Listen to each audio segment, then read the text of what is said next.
Bien, buenas tardes. Empezamos hoy con el primer programa que se titula Pirata de la Verdad. Mi nombre es Roberto Liendo y esta es una fecha muy importante porque es 16 de julio también, que es Día de la Ciudad de La Paz, ciudad muy importante de nuestro querido país Bolivia.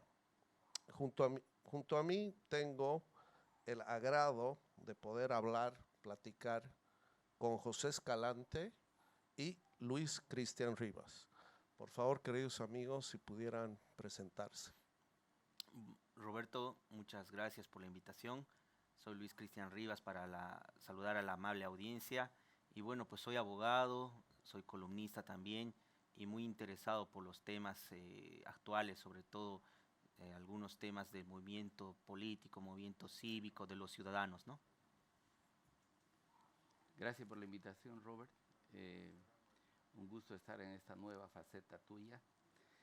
Como ya nos conocemos, pero para la gente que no nos conoce, soy economista de profesión, con maestría en comercio exterior, y en este momento estamos organizando una asociación de pequeños y medianos empresarios que no tenían voz dentro de las cámaras del país, porque eso aglutina a los grandes empresarios. Entonces está teniendo bastante impacto y creemos que va a ser el futuro, ¿no? Entonces, ¿sería un partido político el que están haciendo? Estamos en el análisis de eso porque hay varios intentos de partidos políticos de los grupos liberales y tenemos que usar nosotros una bandera que nos unifique a todos, ¿no? Y parte de generar la libertad en este país es pues lograr una reforma impositiva, ¿no? Y eso no sabemos si es alcanzando el poder, llegar al gobierno, o que el gobierno se dé cuenta de que, bueno, sin eso no va a poder seguir adelante, no va a haber la reactivación, ¿no?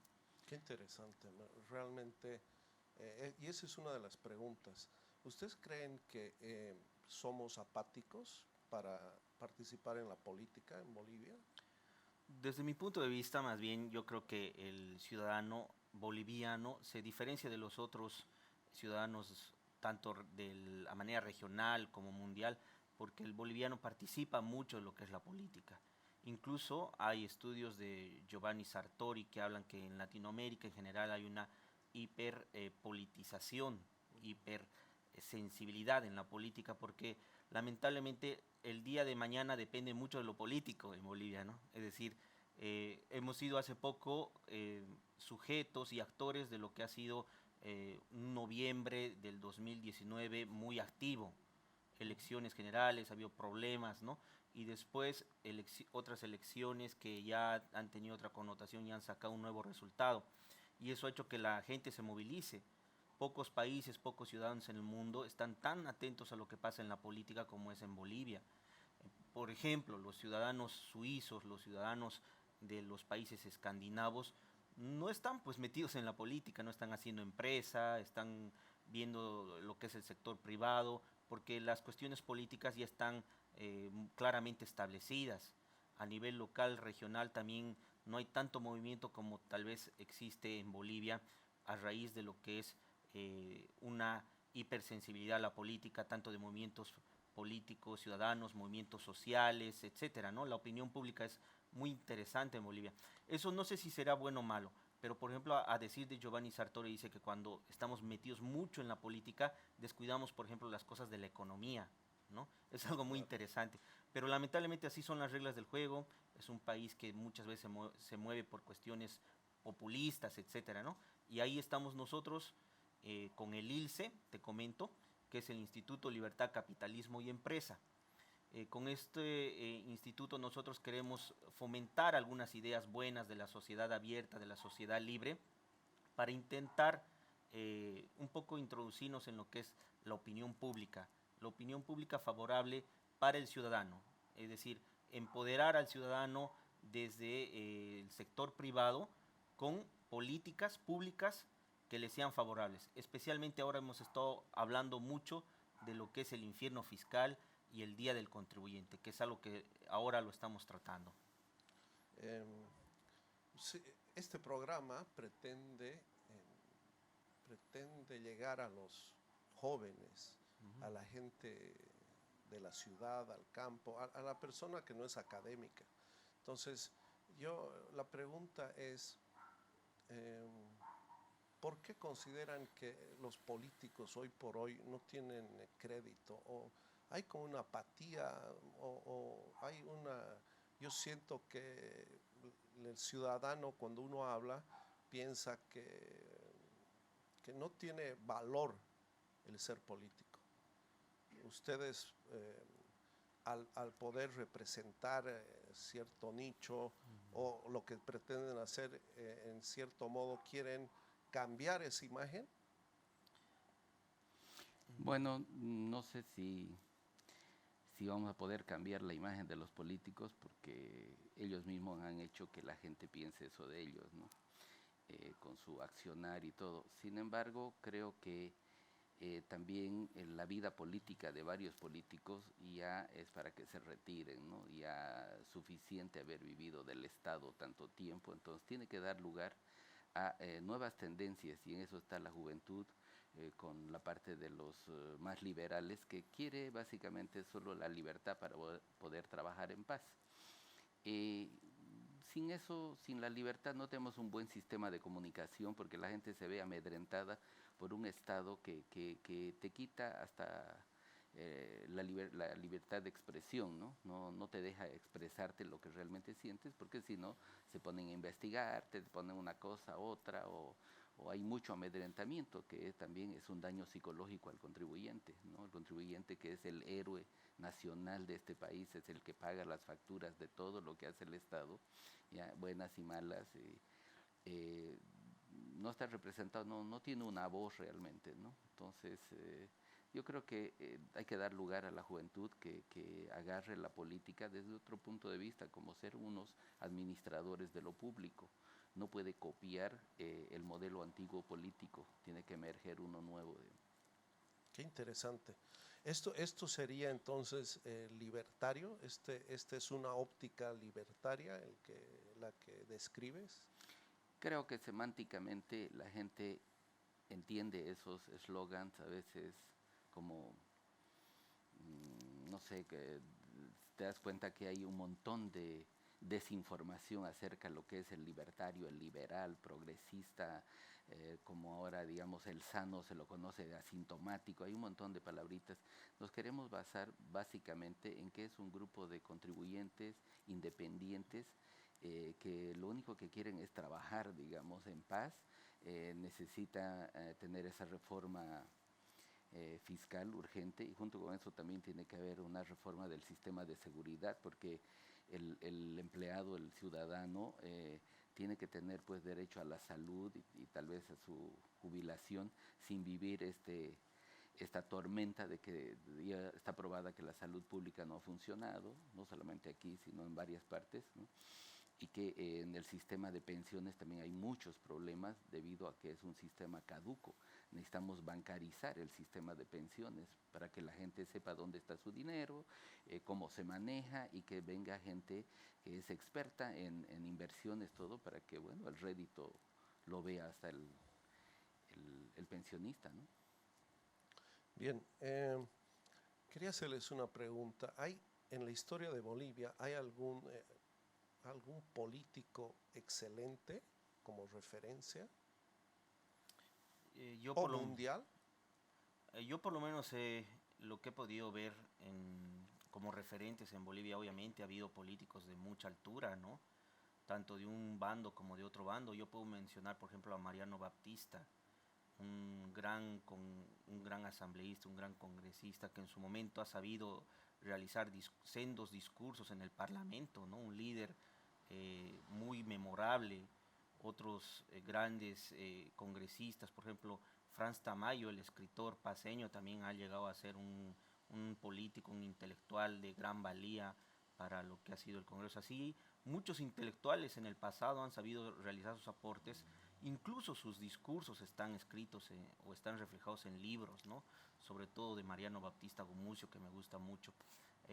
Más adelante, más atrás en la historia podemos hablar, por ejemplo, de algunos políticos que han sabido influir no solamente en Bolivia, sino en la Argentina, y me refiero concretamente a Vicente Pasoscanqui, un intelectual que ha nacido en Sorata, que eh, manejaba bien diferentes idiomas, el español, el aymara, el inglés, y ha sido un intelectual también de mucha valía, que donde él iba fundaba un periódico.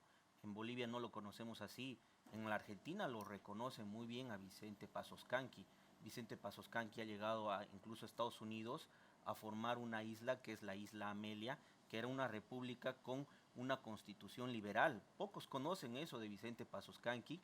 Yo más bien les invito a que lean su historia, su biografía. Hay un libro sobre su vida, es de Charles, no me acuerdo su apellido, pero muy interesante. Ha llegado a formar una república, él ha sido el que ha escrito esa constitución liberal en la Florida, en lo que es la isla Amelia, una isla conformada de comerciantes, etcétera, ¿no? Él ha llegado a conformar eso y eso es un orgullo para cualquier boliviano, ¿no? Y así, diferentes personas que han sabido aportar en lo que ha sido la política en Bolivia, ¿no? ¿Los jóvenes deberían ser políticos? Mira, yo desde mi punto de vista, los jóvenes están desencantados de hacer política. El joven ve en el político alguien que quiere aprovecharse, ¿no? Pero hay que decirles que hay dos visiones de la política.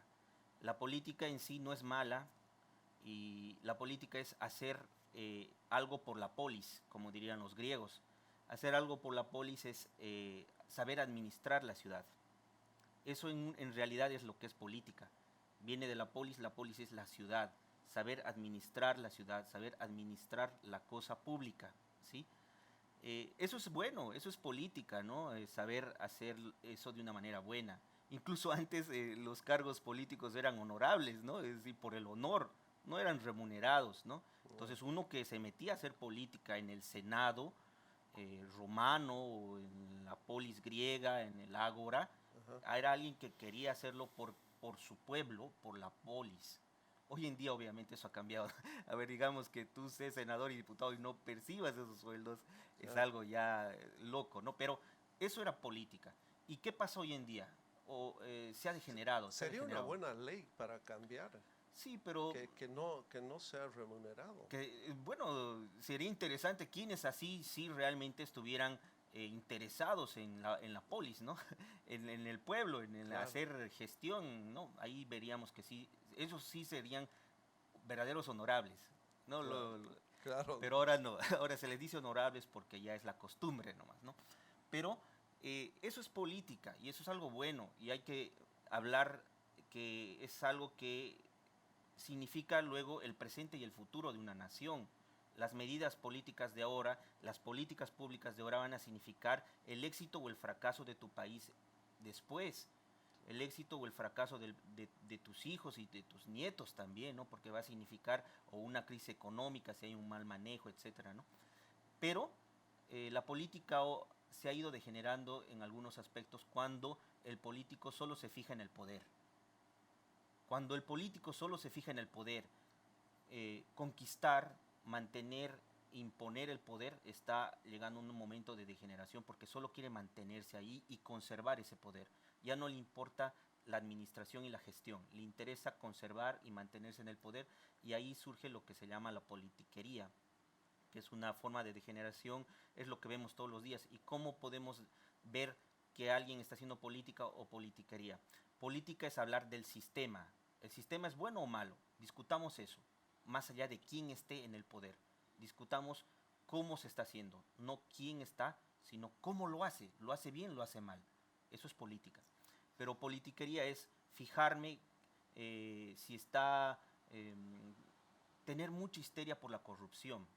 Obviamente la corrupción es algo malo, pero mientras haya gestión pública, mientras haya Estado, va a existir corrupción. Pero si tú tienes un Estado grande, va a haber mucha corrupción, pero tú tendrás que reducir ese Estado a lo mínimo, recortar ministerios, recortar viceministerios, recortar oficinas públicas para que esa corrupción sea mínima, para que no existan muchos requisitos. Cada requisito, cada ley va a significar un problema para el contribuyente, para el ciudadano, y va a significar una forma de que haya una corrupción por ahí. Por ejemplo, hoy en día, para que tú tengas tu licencia de funcionamiento de la alcaldía, tienes que obtener el manifiesto ambiental. Pocos o nadie puede obtener eso en la realidad cumpliendo los requisitos a rajatabla, pero esa es una forma de tener corrupción y todos los que hacen trámites lo saben, abogados, economistas, auditores, lo saben. Entonces recortemos eso para evitar que haya corrupción, ¿no? Entonces la histeria, es decir, pasarme de un gobierno al otro y que el gobierno siguiente solo se ocupe de perseguir la corrupción, pero no hacer nada por el futuro, eso es politiquería. Solo perseguir y perseguir y perseguir. Obviamente tiene que haber sistemas, leyes y normas que eviten que exista la corrupción, pero eso es recortando el Estado.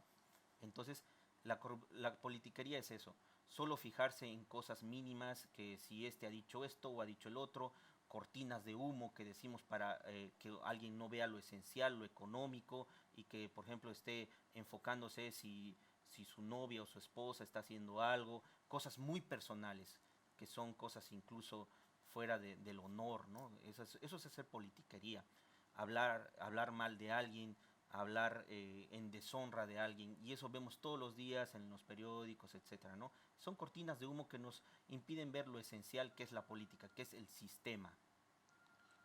Bien. Eh, Hay una corriente actual de unos, bueno, en televisión se ve esta política, Gloria Álvarez, como el argentino Milei, que se denominan libertarios, ¿correcto? Sí. Ya. Eh, Son muy populares porque es una brisa de pensamiento diferente. ¿Ustedes piensan igual? Em, bueno, yo creo que sí, la idea central de luchar por la libertad está en Gloria Álvarez, en Milei, en Jesús Huerta de Soto, hay Axel Kaiser, hay varios de muy buen nivel que promueven eso, ¿no? Y evidentemente eso ya está aquí en el país. En uno de nuestros congresos de libertarios alguien ha dicho que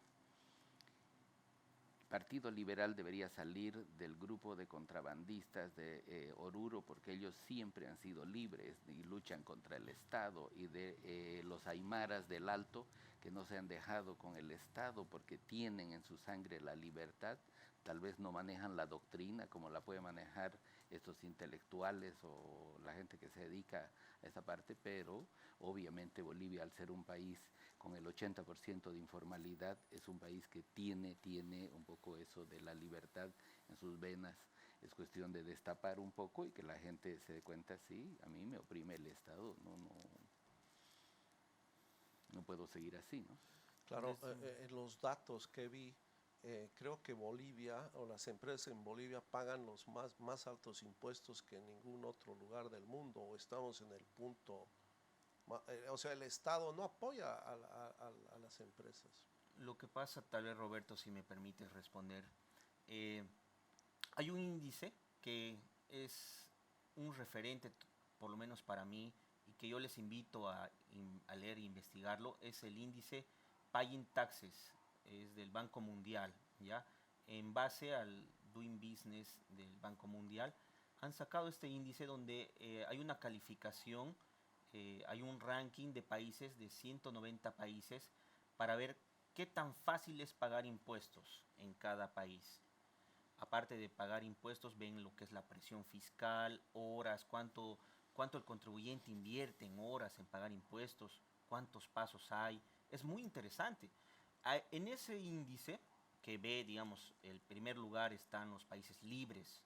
Ahí está Hong Kong, ¿no? Hong Kong, un país potencia en lo que es tecnología. Y en el último lugar, en el puesto 190, está Venezuela, Argentina, están a nivel regional. Y Bolivia está en el puesto 186, 186 de 190 países, es decir, prácticamente está en el lugar de los represores, ¿no? En el lugar de los represores. Bolivia se considera un infierno fiscal, es decir, si tenemos paraísos fiscales, ¿no? En el buen sentido de la palabra, donde uno puede, digamos, estar libre de ciertos impuestos, tenemos infiernos fiscales, donde no existe lo que en Bolivia se dice pagar en facilito. Eso es algo que hay que destruir ese mito porque están ahí los índices, están ahí las calificaciones y Bolivia no es fácil pagar impuestos. Entonces hay muchos pasos de inversión en pagar impuestos. Según ese índice, el boliviano invierte 1025 horas al año en pagar impuestos, ya sea llenando formularios, haciendo cola, han hecho esa medición, 1025 horas, ¿no? Cuando en Hong Kong son 22, digamos, anuales, ¿sí? Un día al año, digamos, mientras en Bolivia serían 43 días, digamos, ¿no? Entonces también en cuántos pasos, en 42 pasos. ¿Y cuál es la presión fiscal de Bolivia? 83.7, casi a 100, una presión muy fuerte, contando todos los impuestos, ¿no? Entonces, esa medición nos da a entender que el que paga impuestos en Bolivia tiene una pesada carga, la presión fiscal 83.7, y no es fácil pagar impuestos en Bolivia. Entonces, ¿quién es el culpable de que no sea fácil pagar impuestos en Bolivia? La administración tributaria. Claro. No es fácil, tendrá unas plataformas muy complicadas, los auditores, los contadores saben de eso, ¿no? Entonces, eso es algo que nosotros tenemos que cambiar y nosotros hemos decidido llevar adelante la bandera de la libertad fiscal. ¿Por qué?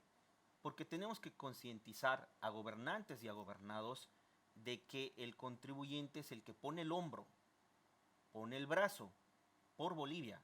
Contribuyente en el sentido amplio, contribuir. ¿Quieres contribuir con la causa? Sí. Bien, vamos, pon la fuerza, pon el trabajo. Y obviamente todos en Bolivia somos contribuyentes. Porque uno me podría decir, bueno, Cristian, el formal nomás es el que contribuye, es el 20%. Pero en la realidad todos contribuimos con impuestos. ¿Por qué? Porque de alguna manera estamos pagando bebidas, comidas que ya están ahí ajustadas con el impuesto, el IVA, por ejemplo, ¿no? Ah, claro. ¿No? Cuando vamos a comprar, entonces ya ahí el precio ya está con el agente de retención, ¿no? Y gasolina o otros productos, ¿no? O bienes y también servicios, ¿no? De alguna empresa o algún servicio que nosotros pagamos y que nos da factura. Aunque le digamos a qué nombre, no le decimos el nombre, pero ya nos pasa la factura. Ya está ahí el precio con el pago de impuestos. Entonces, en realidad, todos los bolivianos de alguna manera contribuimos. Entonces, somos contribuyentes. Entonces, queremos agarrar esa beta que es muy rica en Bolivia, que es el infierno fiscal, para tratar de cambiar las cosas, para favorecer a la empresa, al sector privado. Y nosotros proponemos que exista el Día del Contribuyente. En otros países del mundo existe el Día del Contribuyente. En Inglaterra, en Estados Unidos, en Austria, ¿no? Entonces, tarde o temprano en Bolivia se le va a reconocer al contribuyente porque es el héroe. ¿Y qué sería eso como el día de... como un feriado así? Bueno, en algunos países el Día del Contribuyente no se paga impuestos, es decir, es como un día que no existiera, digamos, ¿no?